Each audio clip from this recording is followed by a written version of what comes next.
Phone use करने के बाद फोटोज क्लिक करते हैं, देन उसको रीसेट करके हम फोन को बेच देते हैं। क्या हम जिसको बेचते हैं क्या वो उस डेटा को रिकवर कर सकता है? साइबर फोरेंसिक्स के अंदर मतलब जो नॉर्मल नेटिजन्स होते हैं जिनको ज्यादा कुछ नहीं पता होता साइबर सिक्योरिटी के बारे में, वो बोलते हैं साइबर फोरेंसिक्स का मतलब है डेटा रिकवरी करना। Yes, they are right. अगर वैसे सोचे तो बिल्कुल सही सोच रहे।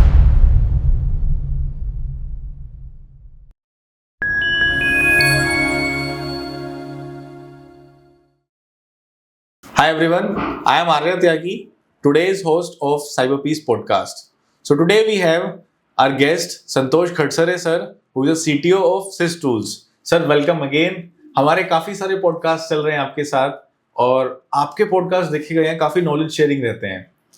तो आज हम बात करेंगे सर के साथ साइबर फोरेंसिक्स के ऊपर। सर, सबसे पहले हम जानना चाहेंगे साइबर फोरेंसिक्स क्या है? Firstly, thank you for calling me again and speaking to me on various issues related to cyber forensics. Thank you very much. तो साइबर फोरेंसिक्स जो फील्ड है ना, ये फोरेंसिक साइंस है। फोरेंसिक्स क्या है? फोरेंसिक्स इज एनीथिंग जो investigative field होती है। अब फोरेंसिक साइंस से जो फील्ड है ये बहुत पुरानी है, 100 साल से भी ज़्यादा पुरानी है, जिसमें बैलिस्टिक साइंस जो हम देखते हैं कि शर्लॉक होम्स, ब्योमकेश बख्शी, 007, तो इन्वेस्टिगेट करते हैं। तो वही एक्चुअल जो इन्वेस्टिगेट करते हैं ना, वो है ये फोरेंसिक प्रोफेशनल या फोरेंसिक एनालिस्ट। जो इन्वेस्टिगेशन का प्रोसेस है, जो वो एविडेंस निकालते हैं, वो उसको लेमैन टर्म्स में यानी नॉर्मल आदमी की भाषा में उसको साइबर फोरेंसिक्स या डिजिटल फोरेंसिक कहते हैं। ना इफ यू सी कि ये दोनों टर्म है, digital forensic, cyber forensic, interchangeable है। यानी कोई डिजिटल फोरेंसिक कहता है, साइबर फोरेंसिक कहता है। हाँ, थोड़ा उसमें फर्क है, but it is one and the same जब कोई भी उसका यूज करता है। सर, दोनों में डिफरेंस क्या है? ओके, तो anything digital in nature, whether आपका एक ये कैलकुलेटर ले लो, वो तो कंप्यूटर है नहीं, बट वो कैलकुलेट करता है, तो वो डिजिटल इन नेचर। अब कोई क्राइम है, किसने कैलकुलेशन किया अपने जो भी फंड्स का या फिगर, वो मेमोरी में स्टोर्ड है, तो उससे मैं भी डेटा निकाल सकता हूँ और उसको भी एविडेंस करके प्रूव कर सकता हूँ। तो anything digital in nature from which evidence can be taken out and produced in the court of law is digital forensics. Cyber forensics is basically जो cyber world है, social media है, network है, internet है, so that all or any kinds of network come under whether telecommunication network हो या internet जैसे मैंने आपको बोला, या नॉर्मल लैन हो, या बोलते वैन हो, या SD वैन हो, मीन्स ना वो सब इस कैटेगरी प्लेटफॉर्म्स, वेरियस प्लेटफॉर्म्स है, वो साइबर के अंडर काउंट किए जाते हैं, इसलिए वो साइबर फोरेंसिक्स बोलते हैं। बट इट इज अगेन ऐसे कि इट इज इंटरचेंजेबल वर्ड, आप उसको साइबर फोरेंसिक कहे या डिजिटल फोरेंसिक कहे, it is one and the same thing. Okay sir, जो हमने चीजें सुनी हैं साइबर फोरेंसिक्स के अंदर, मतलब जो नॉर्मल नेटिजन्स होते हैं जिनको ज्यादा कुछ नहीं पता होता साइबर सिक्योरिटी के बारे में, वो बोलते हैं साइबर फोरेंसिक्स का मतलब है डेटा रिकवरी करना। Yes, they are right. अगर वैसे सोचे तो बिल्कुल सही सोच रहे, but data recovery in a sound forensic manner, sound forensic manner, सही तरीके से साइंटिफिकली। जब आप फोरेंसिक्स करते हैं, आप क्या करते हैं, आपके पास एक डिजिटल एसेट है, डिवाइस है, उसमें से आप वो रिकवर करना है डेटा, तो वो डेटा रिकवर करते हैं, टूल यूज करते हैं, प्रोसीजर यूज करते हैं जो साइंटिफिकली प्रूव्ड प्रोसीजर्स है, और उसी को एक जो क्राइम सीन है उसको डिजिटली रिक्रिएट करते हैं। जैसे कि एक अटैक हुआ, रैंसमवेयर अटैक, राइट, या कोई तुम्हारा पीसी कॉम्प्रोमाइज हुआ, तो वो साइबर फोरेंसिक्स के जरिए हम पता करते हैं कि ये पीसी कैसे कॉम्प्रोमाइज किया, किसने कॉम्प्रोमाइज किया, क्या मैकेनिज्म यूज की, क्या पेलोड यूज किया, क्या मीडिया यूज किया, और उसको एविडेंस के तौर पे उसको पेश करते हैं। तो अगर वो कहते हैं कि डेटा रिकवरी है, वो भी सही है, but it is much more than a data recovery. अब data recovery can be anything for normal purpose also. मेरे पर्सनल फोटोग्राफ्स है, वो डिलीट हो गए, मैं डेटा रिकवरी कर रहा, बट वो कोई केस में नहीं जाने वाला, but it is a normal which I require, personal work. But in cyber forensics मेरे data recovery, corrupted files, deleted files, सब कुछ मैं रिकवर कर लूंगा, ताकि मेरे को एविडेंस निकालना है उससे। सो अभी डेटा रिकवरी के ऊपर बात चली रही है, तो एक फॉलोअप क्वेश्चन आया मेरे दिमाग में, क्या हम डेली बेसिस की जो हमारी वो होती है उसमें हम फोन यूज करते हैं, फोन यूज करने के बाद फोटोज क्लिक करते हैं, देन उसको रीसेट करके हम फोन को बेच देते हैं। क्या हम जिसको बेचते हैं क्या वो उस डेटा को रिकवर कर सकता है? देखो, टेक्निकली एवरीथिंग इज रिकवरेबल अगर एक सैनिटाइजेशन प्रोसेस होती है, डेटा वाइपिंग प्रोसेस। इसलिए अवेयरनेस के पार्ट में जब भी आप साइबर अवेयरनेस के कोई भी पार्ट मींस अवेयरनेस प्रोग्राम में जाते हो तो बोलते हैं कि कोई भी डिवाइस बेचने से पहले you should wipe the data, sanitize the data, तो ताकि no one it is not recoverable. तो तरीके हैं।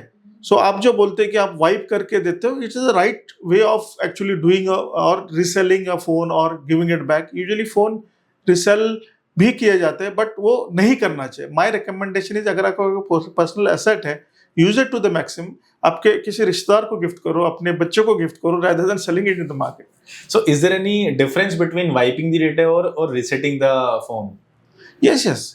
Resetting the phone and wiping के बहुत सारे स्टैंडर्ड्स है कि सिंगल वाइप मैंने एक बार डेटा होता है 1 और 0 इन द फॉर्म, राइट। वो 1 और 0 में एक टाइम मैंने वाइप किया, 1 का 0 कर दिया, 0 का 1 कर दिया, that is also means wiping. एक होते हैं अलग मिलिट्री ग्रेड स्टैंडर्ड होते हैं, वो 7 बार वाइप करते हैं, तो it is impossible to recover. 1 wipe में डेटा कुछ % रिकवर हो सकता है। तो ऐसे बहुत सारे तरीके हैं वाइपिंग के, राइट। और दूसरा जो आपने बोला कि भाई डेटा रिकवरी ना, डेटा रिकवरी का ऐसा है कि आप जो भी डेटा एग्जिस्ट करता है उसको रिकवर और रिक्रिएट कर रहे हो, ठीक है। तो इसमें फर्क है। It's good to wipe a data and wipe your device and hand it over. Especially ये लागू होता है गवर्नमेंट्स के लिए, कॉर्पोरेट्स के लिए, जिनका बैंकिंग सेक्टर है या कोई भी सेक्टर है जो बहुत सेंसिटिव है। तो it's always recommended to wipe the data, and you can say that you should actually you should have a procedure to destruct the data. Okay. Student point of view से आपके क्या views हैं cyber forensics को लेके? आपने ऐसा question पूछा जो मेरे दिल के बहुत करीब है, बिकॉज आपने देखा होगा कि मैं काफी मेंटरिंग करता हूँ। Yes sir. मैं काफ़ी चीज़ें करता हूँ जो स्टूडेंट पॉइंट ऑफ व्यू से होते हैं। टेड टॉक्स करता हूँ, पॉडकास्ट करता हूँ, कॉलेजेस में जाता हूँ, टॉक्स करता हूँ, बिकॉज जो एक इंटेंट या पहले से जो सोच थी कि इस फील्ड को, जो कि एक निश फील्ड है, इसको थोड़ा प्रमोट करना, बच्चों में अवेयरनेस बढ़ाना, awareness from the point of view कि उनका भी कुछ अच्छा हो, उनका करियर बने, उनको पता चले कि क्या क्या ऑप्शंस है within that particular thing. तो supporting them in while they are doing their education, supporting them while they come out from the academic institutions in form of internships, and wherever possible recommending for the jobs, or making them understand ki what all options are available for them to support their future when they are actually becoming professionals and going and performing in the outside world. Okay. Sir, cyber forensics को promote करने के लिए आपके अपने क्या क्या initiatives हैं? Well, जैसे कि आपको पता है कि मैं आर्मी बैकग्राउंड से आता हूँ। लगभग 23.5 साल आर्मी में करने के बाद आई टुक अ स्टेप और मैं कॉर्पोरेट में आया। उसके भी रीजन थे, बिकॉज मुझे सोसाइटी, पहले तो कुछ अपने लिए भी करना था और सोसाइटी के लिए भी करना था, और जब मैं सोसाइटी बोलता तो उसमें बच्चे भी आ जाते हैं। Yes sir. सो मैंने बहुत सारी चीज़ें की है, जैसे कि I have written many books. उसमें से एक बुक जैसे कि यहाँ पे है, साइबर सिक्योरिटी करियर कैसे करना है। आप चाहे तो अपने व्यूवर्स को दिखा सकते हो इसको। जी सर। तो इसमें मैं जब भी किसी कॉलेज में जाता था तो मुझे पूछा जाता कि सर ये फील्ड तो है बट इसमें करियर कौन सा है। एक तो एनालिस्ट ही हो गया, हम केस इन्वेस्टिगेट कर रहे हैं। तो मैंने क्या किया, कम से कम 100 different type of job profile जो एक बंदा फॉरेंसिक सीखने के बाद कर सकता है, वो इस बुक के फॉर्म में दिया। वैसे इसके अलावा बहुत सारे आर्टिकल लिखे, लेकिन मेरा सबसे अच्छा और जो मेरे दिल के करीब इनिशिएटिव था कि I wanted to start the first digital forensic publication, या जिसे मैगजीन बोलते हैं, in the country, and which I did. जो डिजिटल फोरेंसिक्स 4 and 6, जो 4 होता है न्यूमेरिकल N and 6, वो मैंने शुरू की। एंड टचवुड अभी तक वो लगभग 9 साल हो गए, बहुत ही अच्छे से तरीके से चल रहे हैं। एंड एज ऑफ नाउ हम साइबर पीस फाउंडेशन के साथ में, मैं विद साइबर पीस के साथ उसको पब्लिश कर रहे हैं। तो ये इनिशिएटिव इसलिए था, इसका बहुत ही अच्छा I want to tell your viewers कि मैंने शुरू क्यों किया, कि क्या ऐसा कारण था। तो मैं शुरू करने, एक तो I wanted identity of this, मैं जब आर्टिकल्स लिखता था when I was you know in my early 20s and 30s और फॉरेंसिक जब मैं ये करने लगा, तो I used to send it to international publications. हर बार मेरा आर्टिकल रिजेक्ट होता था, 10 में से 9 बार रिजेक्ट होता था और एक बार आता। रिजेक्ट इसलिए नहीं होता था कि उसमें टेक्निकल कंटेंट कम है, इसलिए होता था कि my English is not good, और या मैंने उसको ठीक से प्रेजेंट नहीं किया, जो कि होना चाहिए। They are very well right. But then I realise कि इंडिया जैसे कंट्री में हर एक बंदे की वो fluency in English writing skills तो नहीं होगी, बट इसका मतलब ये नहीं कि वो टेक्निकली साउंड नहीं है, ये नहीं कि वो चाहता नहीं कि फॉरेंसिक्स में या किसी फील्ड में आए, लेकिन वो भी चाहता है कि मेरे को भी मीन्स और एक मोटिवेशन फैक्टर मिल जाता है जब भी कोई इस फील्ड में आता है। तो मेरा इंटेंट था कि हर एक प्रोफेशनल को, स्टूडेंट को जो फॉरेंसिक के बारे में कुछ कहना चाह रहा है, उसको एक प्लेटफॉर्म मिले फ्री ऑफ कॉस्ट। उसकी इंग्लिश ठीक हो ना हो, बट उसको एक प्लेटफॉर्म मिले कि वो अपना व्यूज कह सके। मेरे कुछ आर्टिकल्स ऐसे कुछ ऑथर्स ने लिखे हैं जिनको लैंग्वेज बैरियर था, सिर्फ इमेजेस, पूरे आर्टिकल में 25 इमेज, वो इमेज 1, इमेज 2, इमेज 3, इमेज 4 और आर्टिकल खत्म।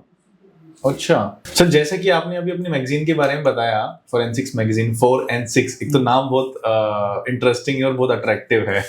सो अगर किसी स्टूडेंट को इसमें अपना जर्नल या रिसर्च पेपर पब्लिश कराना हो तो उसका क्या प्रोसीजर है? उसका प्रोसीजर है, क्योंकि Cyber Peace is heading that एंड मैं उसको सपोर्ट कर रहा हूँ। जस्ट कॉन्टैक्ट साइबर पीस के साइट पे एक ईमेल आईडी है, उस पर अपना आर्टिकल भेजो या कॉन्टैक्ट टेलीफोनिकली करके वो कर सकते हैं, या they can approach me also, I can redirect them. So किसी भी तरीके से वो ये अपने जो पब्लिकेशन है वो भेज सकता है। बट मैं एक और चीज कहना चाहता हूँ, जैसे टेक्नोलॉजी के बारे में हमने बात की, तो अभी ऑफ लेट अभी बहुत सारे बच्चे क्या कर रहे हैं, चैट जीपीटी में आर्टिकल लिख के भेज देते हैं। तो वो आई सजेस्ट, बिकॉज ना आप कुछ सीख पा रहे हो उससे, ना वो पकड़े जाते हैं। चैट जीपीटी का आर्टिकल पकड़ा जाता है, या कुछ प्लेगराइज्ड आर्टिकल्स है, ये प्लेगरिज्म। तो प्लेगरिज्म अपना खुद का लिखो, आपकी सोच लिखो, आपका विजन लिखो, आपको अगर कोई डेवलपमेंट कर रहे हो वो लिखो, आप कोई प्रोडक्ट है कोई मार्केट में, उसके बारे में रिव्यू करो कि ये प्रोडक्ट अच्छा है कि नहीं है फॉरेंसिक्स के लिए।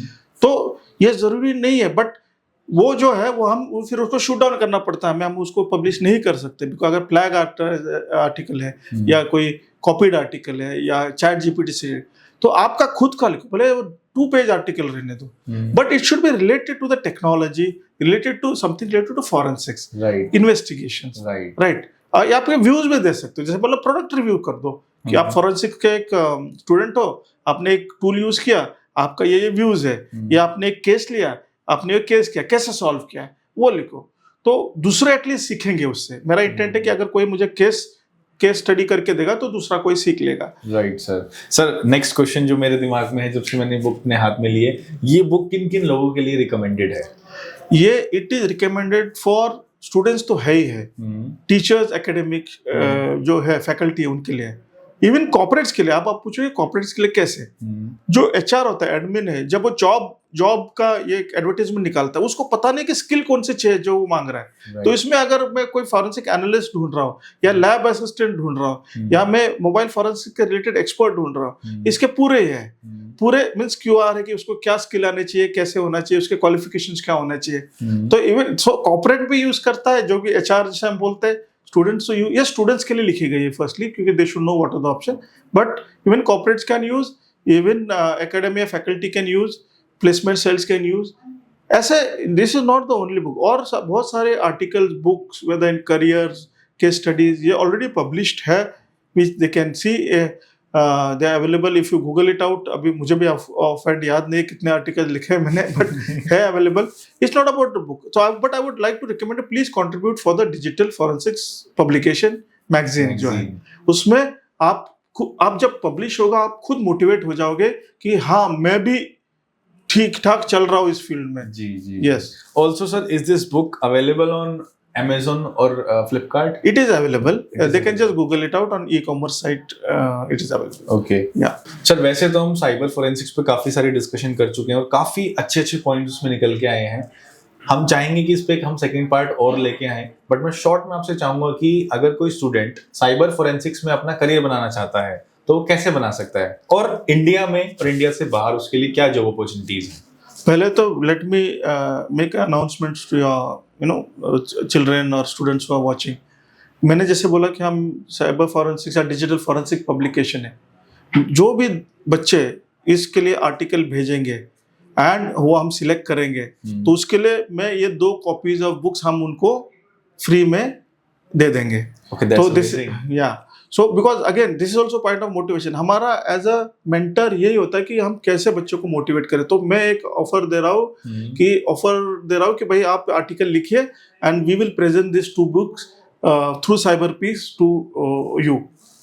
And coming to answer now कि बच्चों को कैसे अपना करियर बना सकते हैं, एज यू राइटली सेड कि इस एक ही पॉडकास्ट में हम इतना वास्ट सब्जेक्ट नहीं कर सकते, we will surely speak next time. But जो भी बच्चे फॉरेंसिक्स फील्ड में आना चाह रहे हैं, मैं आपको एक चीज बताना चाह रहा हूँ कि you should, forensics is a निश फील्ड, ये स्पेशलिस्ट फील्ड है। So you should know technology, you should know operating system, you should know network. IT का बेसिक बैकग्राउंड जरूरी है। सेकंड क्वेश्चन उनके मन में आएगा कि मैं आईटी का बैकग्राउंड हूँ, मैं डिप्लोमा होल्डर हूँ, दूसरा बोलेगा कि मैं एक बीटेक हूँ, तीसरा बोलेगा मैं पीएचडी हूँ। सबके लिए अलग अलग जॉब रोल्स है, बट बैकग्राउंड फंडामेंटल्स क्लियर होने चाहिए। और वो कैसे कर सकते हैं? इंटर्नशिप, जाके इंटर्नशिप्स कर सकते हैं लॉ इन्फोर्समेंट के साथ, गवर्नमेंट के साथ, कॉर्पोरेट के साथ। फिर देखे मेंटर्स को ढूंढ सकते हैं। एंड अपॉर्चुनिटीज कहाँ है? अपॉर्चुनिटीज मैं ये क्वेश्चन बच्चे मुझे बहुत पूछते हैं। एक बार वो पूछते कि सर मुझे गवर्नमेंट में आना है, फॉरेंसिक करना है। मैं बोला सिर्फ गवर्नमेंट में क्यों आना है? वो बोलते कि सर गवर्नमेंट में तो है। ये गलत अंडरस्टैंडिंग है उनकी। आप तो गवर्नमेंट में तो कर ही सकते हो, एफएसएल्स है, गवर्नमेंट्स है। कॉर्पोरेट्स में हर कॉर्पोरेट के पास एक इंसिडेंट रिस्पांस टीम है जो कि फॉरेंसिक्स या इन्वेस्टिगेशन करती है। वहाँ है, एकेडमिया है। Most of the academic institution में प्रोफेसर्स की जरूरत है जो पढ़ाने के लिए जिनकी रिक्वायरमेंट है। तो एकेडमिया एक फील्ड है। मेरे बहुत सारे फ्रेंड्स हैं जो लॉयर्स हैं और फॉरेंसिक्स सीख रहे हैं। फॉर एग्जाम्पल आप इंडिया के टॉप मोस्ट लॉयर जो फॉरेंसिक्स में, मैं कुछ ही के नाम लूंगा, पवन दुग्गल है, कनिका सेठ है, प्रशांत माली है, और आप वैशाली भागवत है, और बहुत सारे आपको भी पता है, दीक्षित सर है। तो ये लोग हैं। So they are lawyers but they are forensics और cyber lawyers. So they also know forensics, they also do forensics. Neeraj sir थे हमारे, तो they were there. So any profession like law profession also you can get into forensics by becoming a cyber lawyer। and मैंने academia बोल दिया, industry बोल दिया, and freelancing भी है, you can do freelancing also। इसमें freelancing opportunities क्या हैं?